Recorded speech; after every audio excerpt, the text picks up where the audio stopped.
రాత్రి జరిగినటువంటి ఆపరేషన్ సింధూర్ ద్వారా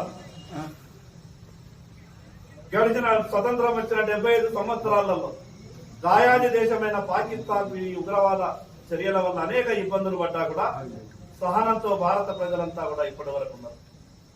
కానీ ఆపరేషన్ సింధూర్ ద్వారా దేశ ప్రజలంతా కూడా కోరుకున్నారు.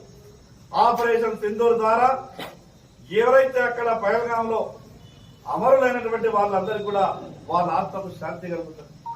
ఈ రోజు ప్రపంచ దేశాలన్నిటి కూడా సాక్ష్యాధారాలతో సహా భారతదేశం ఇచ్చింది.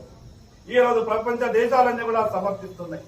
పాకిస్తాన్ లో జరుగుతున్నటువంటి ఆ ఉగ్రవాద ట్రైనింగ్ కార్యకలాపాల్ని పూర్తిగా నామరూపాలు లేకుండా తుడిచిపెట్టే విధంగా ఆ యొక్క ఆపరేషన్ సింధూర్ జరిగింది. భవిష్యత్తులో పాకిస్తానే కాదు, ఏ దేశం కూడా ఈ భారతదేశం వైపు కన్నెత్తి చూడడానికి కూడా భయపడేటట్టు